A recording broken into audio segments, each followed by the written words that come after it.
চিংড়ি মাছ আর খারকোল ডাঁটা দিয়ে এত সুন্দর একটা রেসিপি তৈরি করা যায়, আপনারা না দেখলে বিশ্বাসই করতেন না। সত্যি অসাধারণ লাগে খেতে। আমি মাঝে মধ্যেই করে থাকি। আমি খারকোল ডাঁটার পাতা ছাড়িয়ে ডাঁটাটা কেটে নিয়েছি। দুটো আলু লম্বা করে কেটে নিয়েছি। আর কাঁঠালের আঁটিটা জাস্ট খোসা ছাড়িয়ে নিয়েছি, উপরের প্রলেপটা ছাড়াইনি। আমি কড়াইতে 1 গ্লাস মতো জল দিয়ে দেব। খারকোলের ডাঁটা দিয়ে দিলাম, আর দিয়ে দেব কাঁঠালের আঁটি। অল্প লবণ ছড়িয়ে ঢাকনা দিয়ে আমি ঢেকে দেব। আর মশলা তৈরি করে নেব। 1 চামচ জিরে, 1 চামচ সাদা সর্ষে,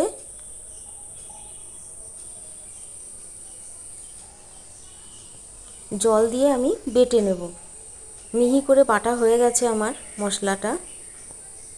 এবার কাঁঠালের আঁটিটা আর খারকোল ডাঁটা সিদ্ধ হয়ে গেছে নাকি দেখে নামিয়ে নেব। সিদ্ধ হয়ে গেছে আমার কাঁঠালের আঁটি আর ডাঁটা। আমি নামিয়ে জল ঝরতে দিলাম।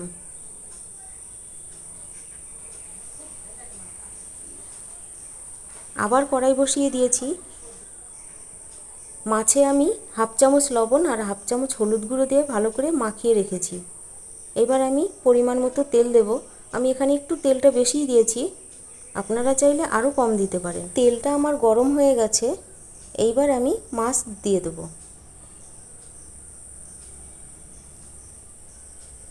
চিংড়ি মাছটা দিয়ে আমি আলতো করে ছড়িয়ে দেব।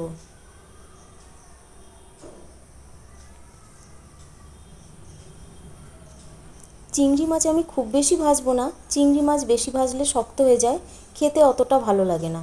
তাই চিংড়ি মাছটা আমি হালকা করে ভেজে নেব।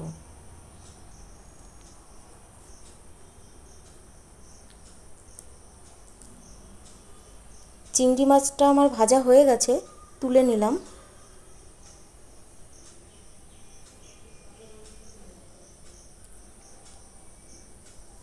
এবার ওই তেলেই আমি 1/2 চামচ কালো জিরে ফোড়ন দেব। 2-1 সেকেন্ড নাড়াচাড়া করে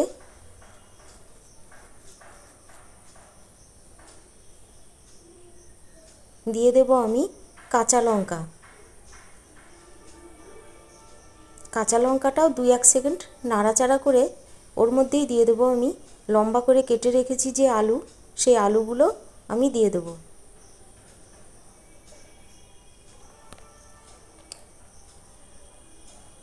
হাফ চামচ লবণ, 1/2 চামচ হলুদ গুঁড়ো দিয়ে ভালো করে খুন্তির সাহায্যে সুন্দর করে নেড়ে চেড়ে দেব।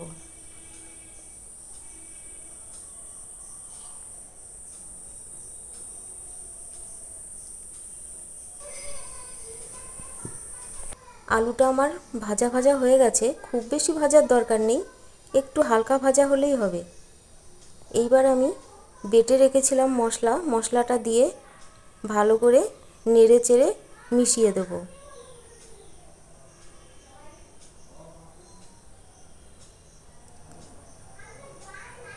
এইবার দিয়ে দিচ্ছি আমি সিদ্ধ করে রাখা কাঁঠালের আঁটি আর খারকোল ডাঁটা।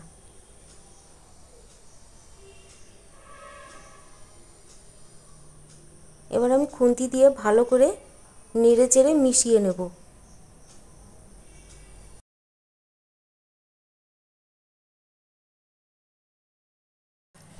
2-3 মিনিট আমি নেড়ে চেড়ে এইবার দিয়ে দেব জল। আমি এখানে খুব বেশি জল দেব না।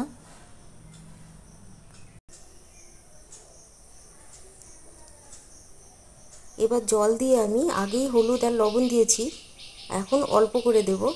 এখন অল্প করে আমি একটুখানি লবণ, একটু হলুদ দিয়ে দিলাম।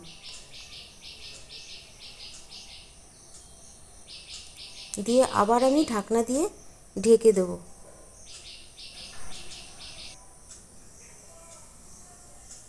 5-6 মিনিট পরে আমি আবার ঢাকনা খুলে দেখব কতটা সিদ্ধ হয়েছে।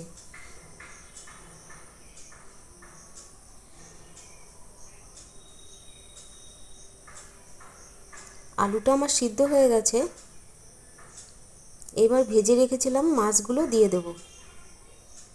মাছটা দিয়ে আমি খুব বেশি ফোটাবো না, 2-3 মিনিট ফোটালেই হবে। এবার ভালো করে নেড়ে চেড়ে জল শুকানো পর্যন্ত অপেক্ষা করব।